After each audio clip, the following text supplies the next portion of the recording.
Fresh is the word.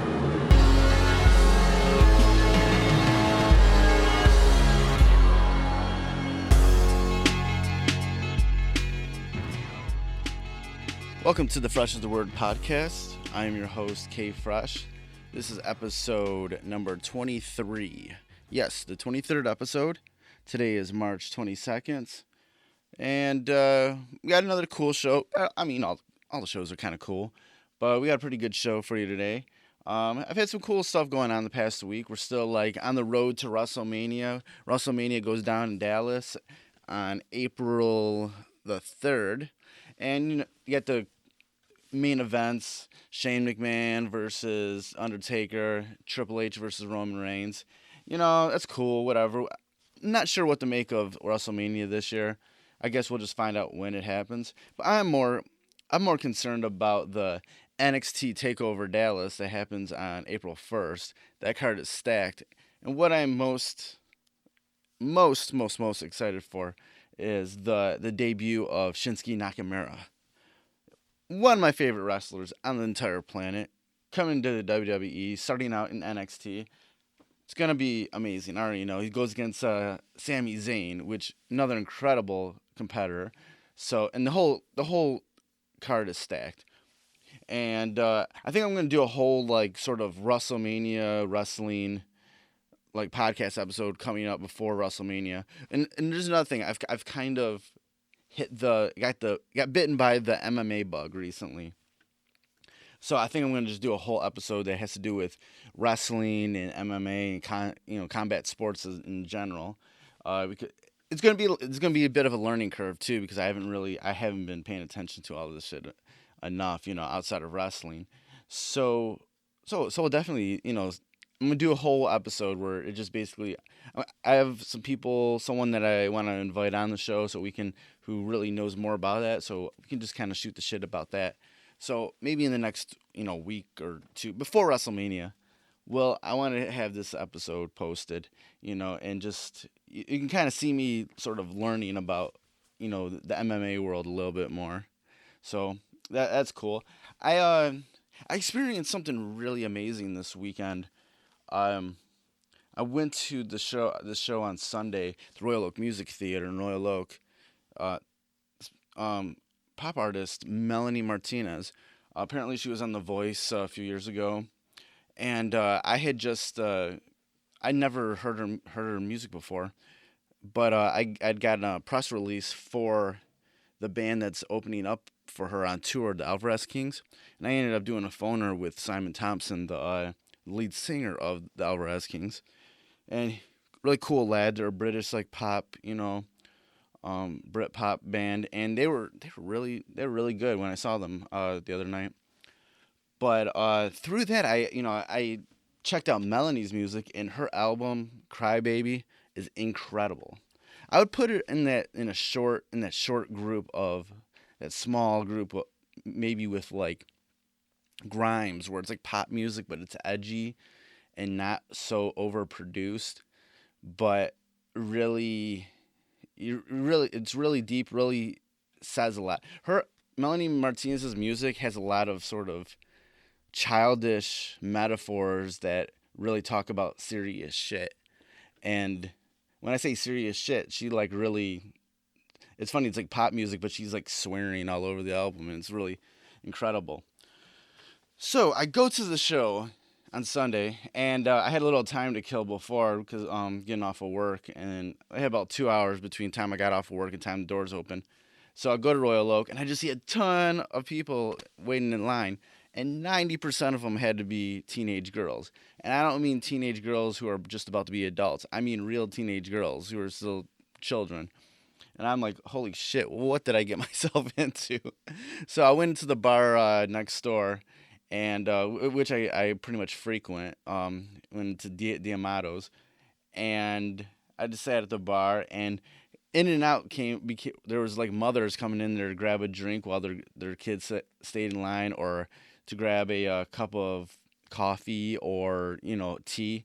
So because it was still a little cold outside, but all of them I just ended up bonding with. I was just shooting the shit with all of them as they come in, And something that I really, really noticed at that point was of all those kids outside, a lot of them, this is probably their first concert ever. And anytime I get to hear about somebody's first concert, it just puts a smile on my face because that is such a special time, I think, in anyone's life. That first concert, and to be so excited for it. And after seeing the show that Melanie Martinez put on, I can definitely say that any kid there, especially if it was their first concert, was lucky to see such an amazing show as that. So I feel excited for those kids that they actually got to see such a awesome fucking show, man. It was fantastic. So like Melanie Martinez's whole current tour is sold out. And so if you're lucky enough to actually see her live, cool. And like, but also just check out her album Crybaby. It's incredible, man. Like I just got around to you know checking it out. But if I did see it, like if I did actually listen to it like last year, man, like in retrospect, I put it top five of my favorite albums from 2015.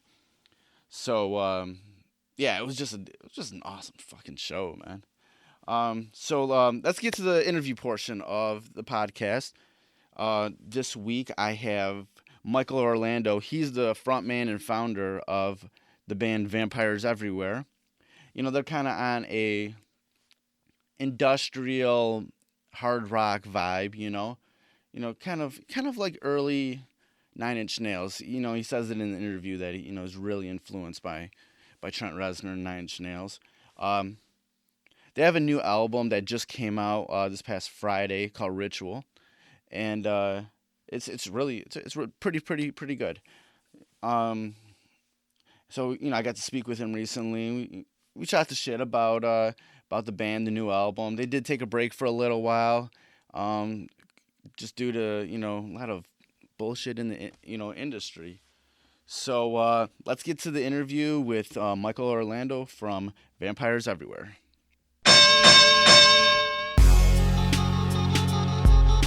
Good. How's things been going these days? Pretty good actually. Lots of fun stuff happening, so I like that. Great. Where are you at right now? I'm in Los Angeles. I think it's gotten warm there again, right? Oh man, it just got really warm today. I think we have to be in the 80s now. Oh boy, I longed for that. We're here in Detroit and it's still cold. And, Oh, you're in Detroit? yeah, That's rough. yeah. It's been a pretty mild winter, but it's gotten to be where it's just regularly cold now, and I'm over it already. I bet. Yeah, too much of anything's no good. Definitely. But yeah, man. Thanks for taking the time out to do this interview for my podcast. I definitely got to listen to the new album Ritual. It sounds really good. I appreciate that, man. I really do appreciate that. Kind of like what was kind of like your mood going into this album? I know is a bit of a thing where you're resurrecting this project.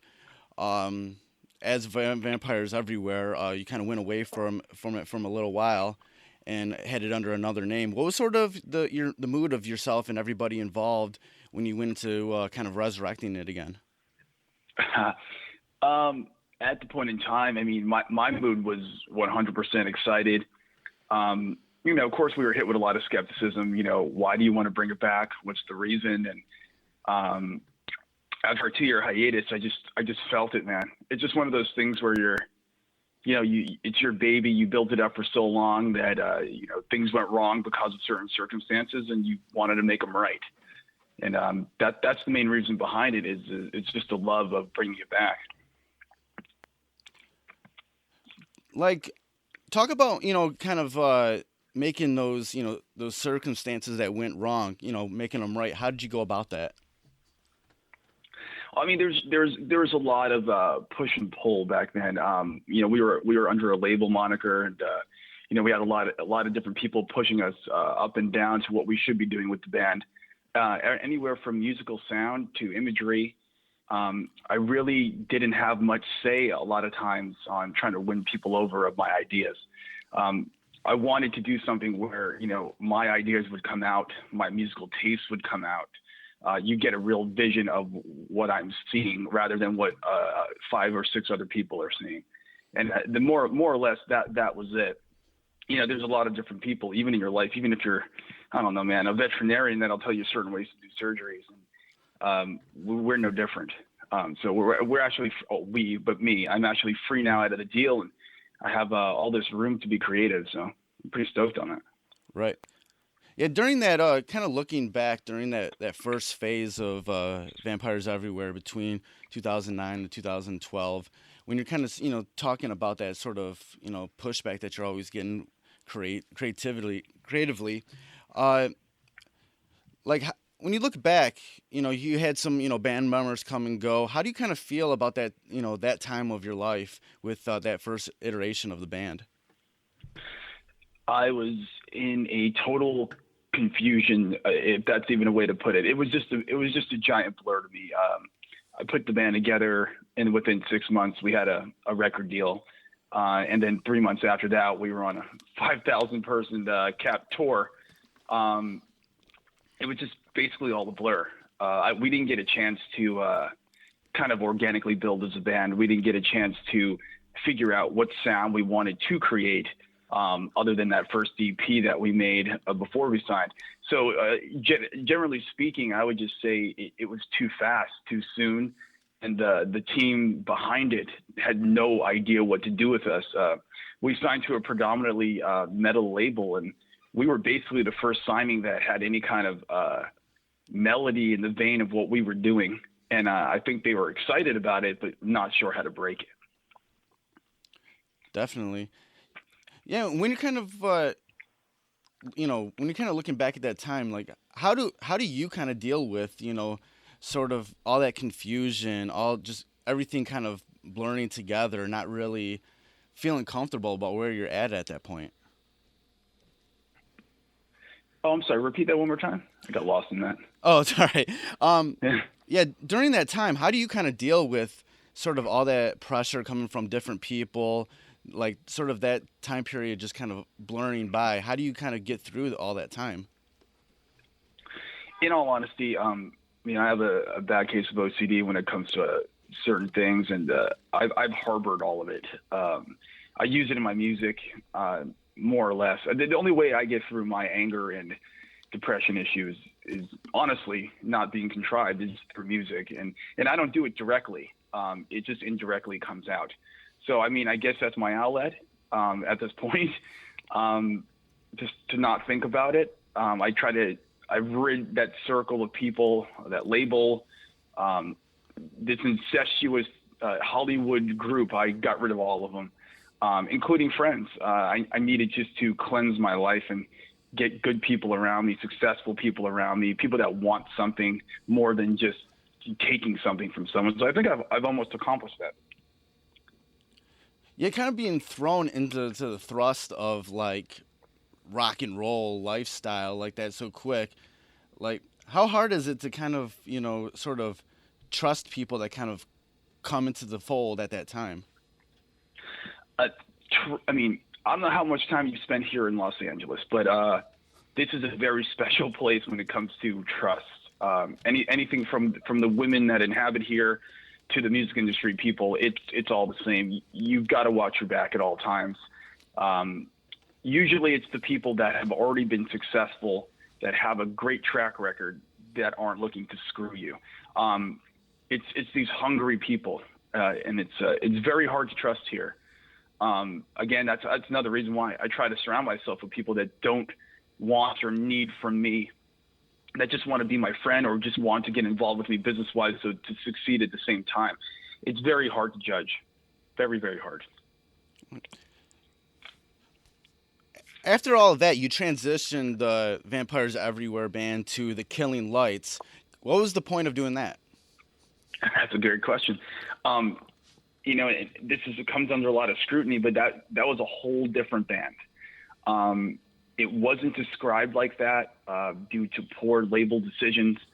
At the time, I was still on the label I was on, and they advised me to just change the name, something else, and do a different band, and they would do all this stuff for me, help me out, make me into something great.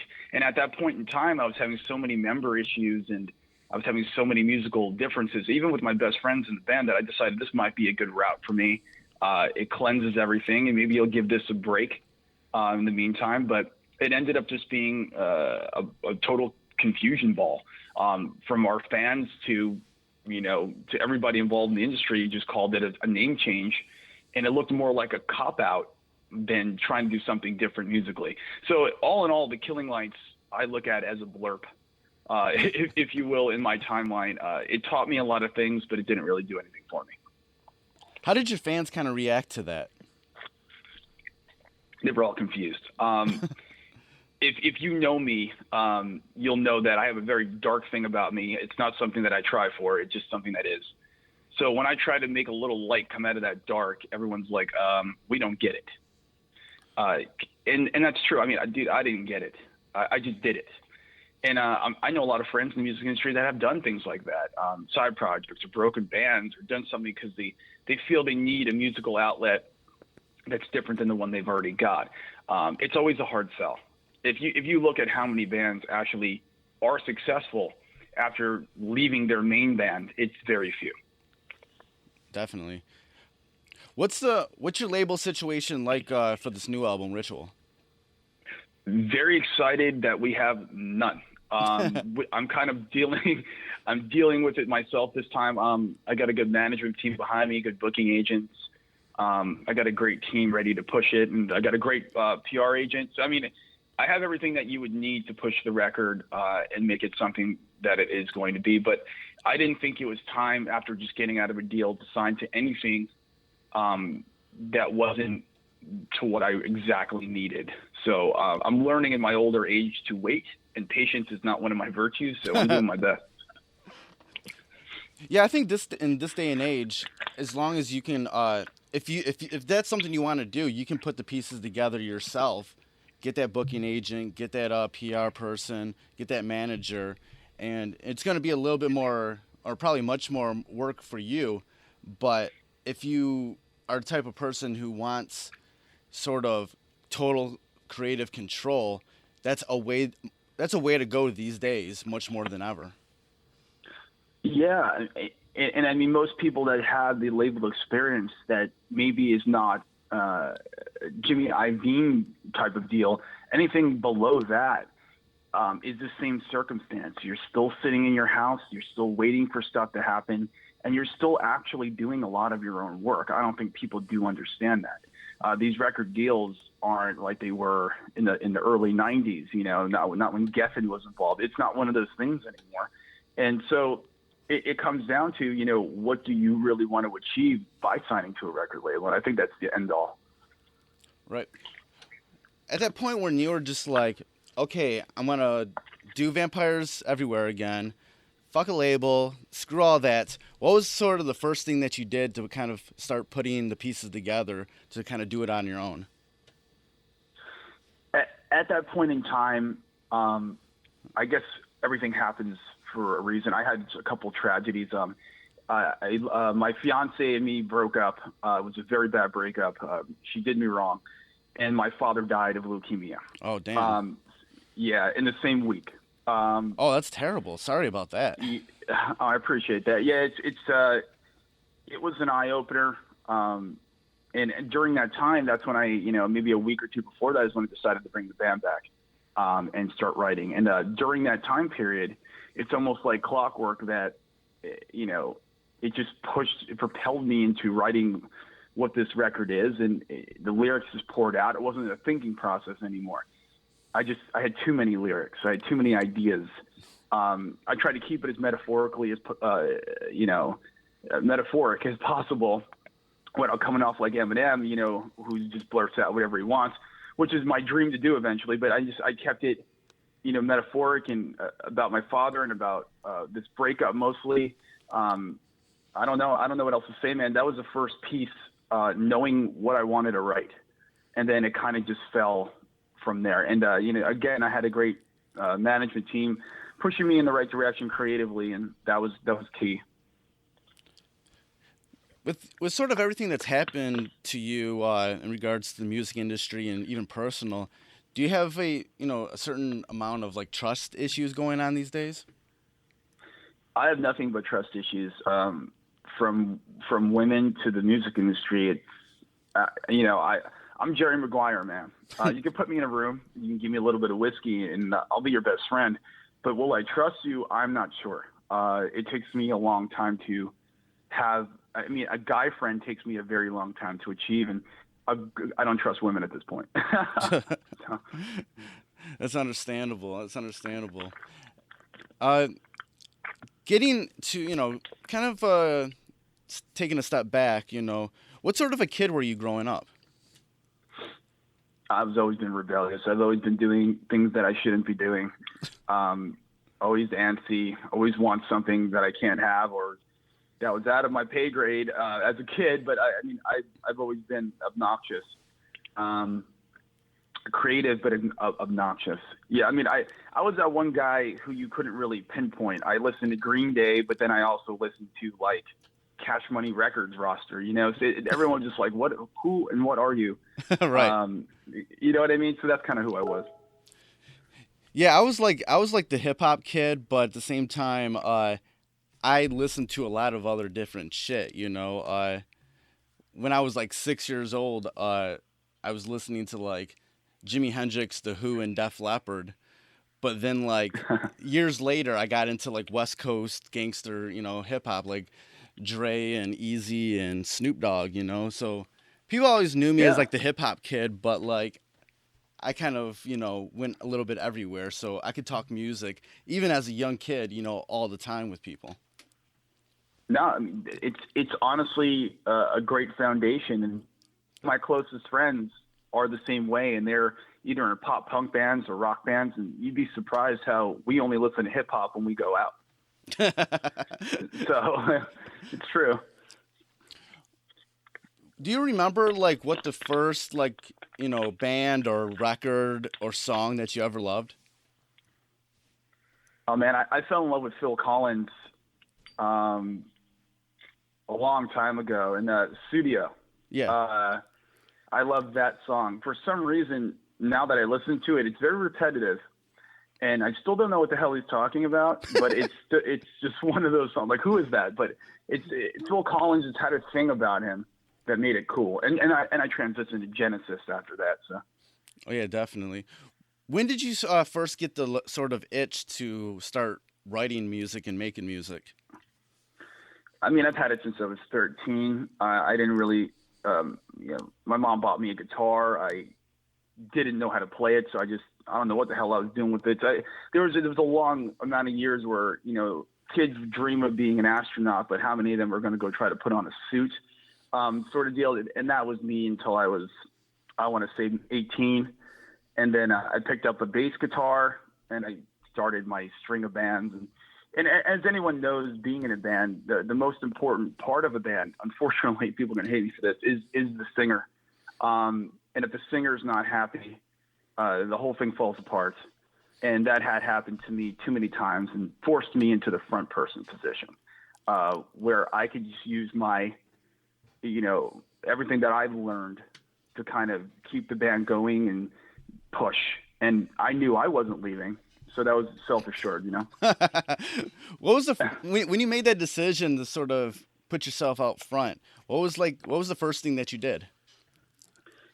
Oh man, the first thing that I did was I tried to figure out what the fuck I was going to do in the front position. Because at that point in time, I hadn't been singing at all. I've been screaming, backup screaming. So, post-hardcore was really big back then.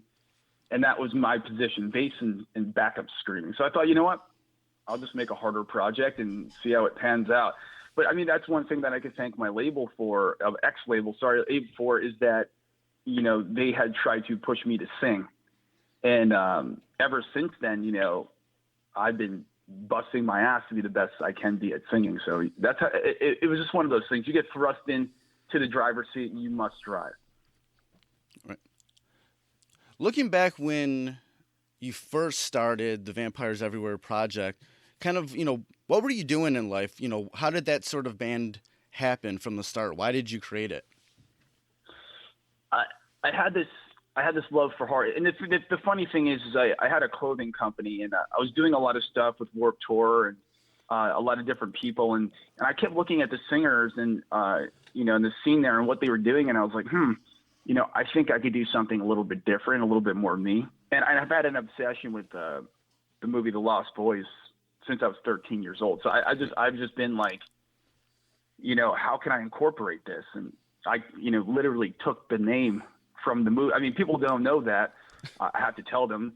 But I took the name from the comic book and the movie and started the band. And I felt if I can incorporate this type of creepy genre of music with what's going on today, I think it would do well and provide a good outlet for me. That's what was going in my head at the time. At the time though, I wasn't into Twilight. I wasn't into, Right. people think I'm crazy, but I, to be honest with you, I never even heard of it. So controversially at the same time, Twilight came out and so did our band. And everyone's like, yeah, vampires everywhere. I'm like, oh no, that's not what I meant. And to be honest with you, it's still ongoing. Every now and then I'll get someone going, what the hell did you name the band that for? And I have to explain. So. Yeah, I'm a total like vampire nut, but I don't like stuff. I'm not much of a fan of the Twilight movies or True Blood or anything. But I like all the other like vampire shit, like animes that are around vampires, or I love like Buffy the Vampire Slayer, or even these days I like Vampire Diaries and the originals. I like shit like that. So I'm like a total vampire nut. Hey man, I'm with you on that, man. And that's my thing in life is anything that's pretty and dangerous is usually my MO. That's great. Okay, so you're about to hit the road with Filter and Orgy real soon. How do you feel about hitting? How about that tour? Oh man, I was on a headliner probably about a month ago, and our booking agent hit me up, goes, "Hey, what do you think about a Filter tour?" And I made them stop everything. I pull over and everything. I'm like, what? Because for me, I referenced "Hey Man, Nice Shot" probably over a billion times throughout my Vampires Everywhere career, at least. It's just one of those bands that are like, they have these two fucking amazing songs that kind of changed my life. And that was, I literally hit my booking agent back 14 different times. I'm like, yo, we got to do this. I would love to do this. This is a check mark off my list, my bucket list. And we got it, and I was like, this is so cool, because I didn't know Orgy was on it as well. We toured with them in the past, and it kind of reminded me of the Family Values tour a little bit. Yeah. I was like, yeah, this is going to go over well. So I'm to wrap it up, I'm beyond excited. Definitely. Definitely. Okay, with Filter sort of being an influence towards your music, what other bands, artists were sort of like your influence on the music that you do now? Or big time 9 Inch Nails. I love 9 Inch Nails. It's not that I sit there and I listen to them every day. They're just one of those bands that have always kind of influenced me, and I've never got a chance to sit down and actually, try to incorporate some of the things that they did in their music in mine. This was the first record. This had to do with getting rid of one of my musicians that wrote everything. He just had a very tight grasp on what he wanted to do and not what I wanted to do. So it allowed me, getting rid of him, to open up to the more industrial EDM side of this band that's never been explored. Also, I got to sing, and I never had the chance to clean sing and rock sing on a record for Vampires. So this is the first on that. Everything else in the beginning, the first record was auto-tuned because that's what was cool at the time. That's what I was pushed to do. And now I was able to not do that and do more me and more of a rough thing. So 9 Inch Nails. I have my Marilyn Manson period. I'm not going to put the man down. We have our differences, me and him, whether it's over girls or over the fact that he thinks he's done everything beforehand.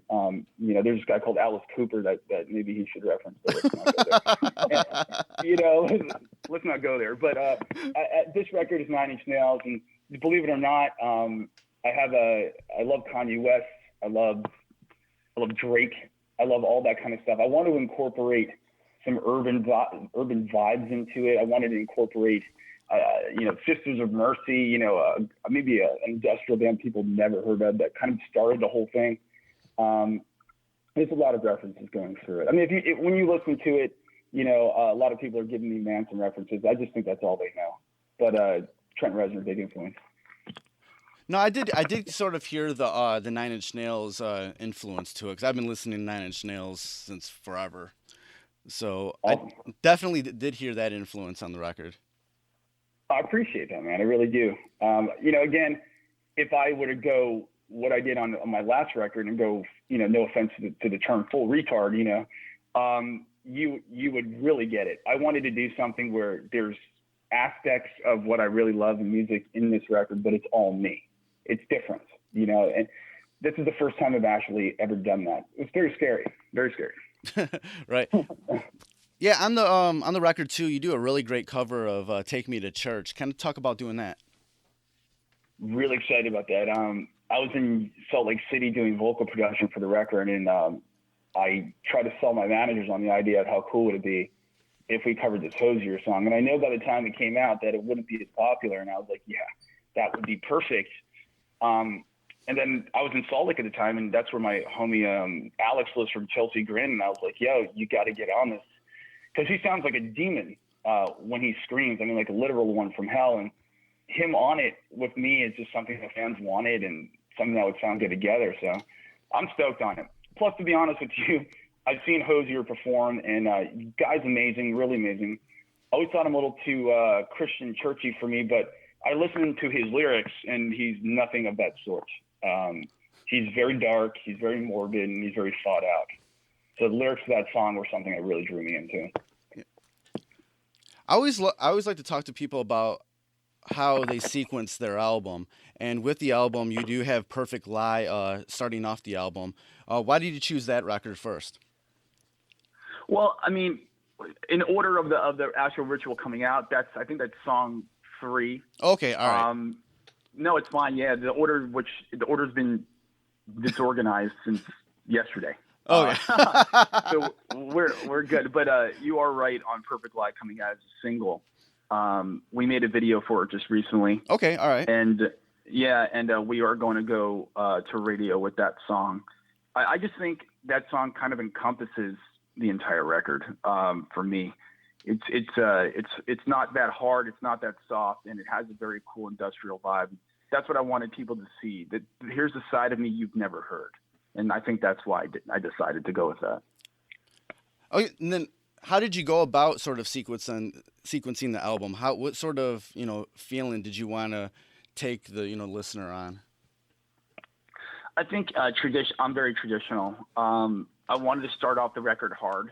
I've always done that. So I picked Black Betty, which is our harder track on the album. And yeah, I was really excited about that. And then I wanted to go to something like Perfect Lie. We have an intro, so that's why it turns into track 3. But more or less, it's just like a roller coaster ride. When you listen to a record, you don't want to hear the same song over and over. I think that's a big problem with pop music, is that they find the formula and they stick with it, and that's all you hear.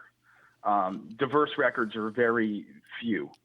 I think that's one thing that 9 Inch Nails, being a fan, that they did great. Every song was different. Yeah, definitely. Yeah, definitely with like a lot of the pop records, they don't really sound like albums, just more like a collection of singles and songs just kind of put together.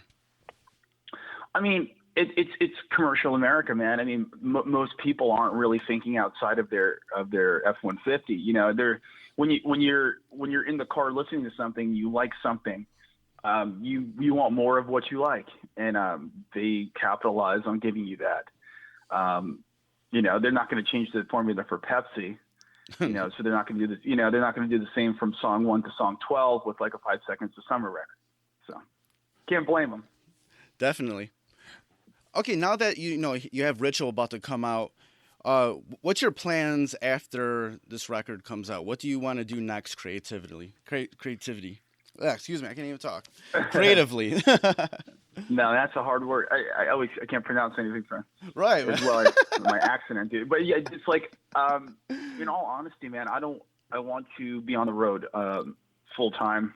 Yeah. I mean, that's our goal right now, is to make everything, full time. Vampires Everywhere, from road touring to, consistent music videos to amazing pictures, everything that has to do with this band right now. We want to kind of just symbolize what art should be in this form, and that's kind of what I'm focusing on. I've never got the chance to, so we're trying to put out quality everything. I mean, if that's the way to put it. Right. And when it's all said and done, like, what do you hope in the future when people are looking back, when your fans are looking back at Vampires Everywhere? You know, what do you kind of want the legacy of this band to be? That's a really good question. I think from a fan standpoint, you know, what I get a lot of is thank you for being there when nobody else was. You know, we kind of get that whole misfits type of, we needed somebody to explain to us what we were thinking. And I think that's kind of where we are now, and I think that's where we'll be then. You know, I would hate to be a band that was like another 10 bands and you had to decide. I think that's the main thing that's so hard for this band, is that, you know, we have to win people over because we are so different. And I hope people can look back and say, wow, that band really, really changed the way I view that style of music. So hopefully that's what they say. Definitely. Well, yeah, that's about it. Thanks for taking the time out to do this interview for my podcast. It's been a joy to talk with you, man. Oh, man, same. I really enjoyed your questioning, and I hope we can do it again. Oh, definitely, man. You have a good day. You too, brother. All right, peace. Bye. Well, that was my interview with Michael Orlando from Vampires Everywhere. I'll go check out the new album, Ritual. It's out now. It's pretty good. Got a lot of cool shit on there. If you'd like to support the Fresh is the Word podcast, you can go to our website, which is freshasthepodcast.com. And there's a link at the top that says support the podcast. And on that page, there is a PayPal link that you can donate to. Or there is a Amazon link on there that you can use anytime that you want to purchase anything on Amazon. Use that link, and after you make your purchases, Amazon will shoot some commission back to me. I'll just go to help the show. Also, I definitely appreciate all the listens, and if you definitely want to share the links to the website, freshasthepodcast.com, or any of the links on SoundCloud, that's definitely appreciated and will definitely help support the podcast. You can also reach Fresh is the Word on the social medias at Instagram and Twitter at Fresh is the Word 1. That's Fresh is the Word number 1. And on Facebook, you can go to facebook.com/Fresh is the Podcast and give us a like on that page. We're also on iTunes and Stitcher Radio, so go ahead and search Fresh is the Word on there and go ahead and subscribe to us. And it also would be very helpful if you go onto iTunes and give us a 5-star rating and throw some comments on there. Thanks for listening, and see you soon.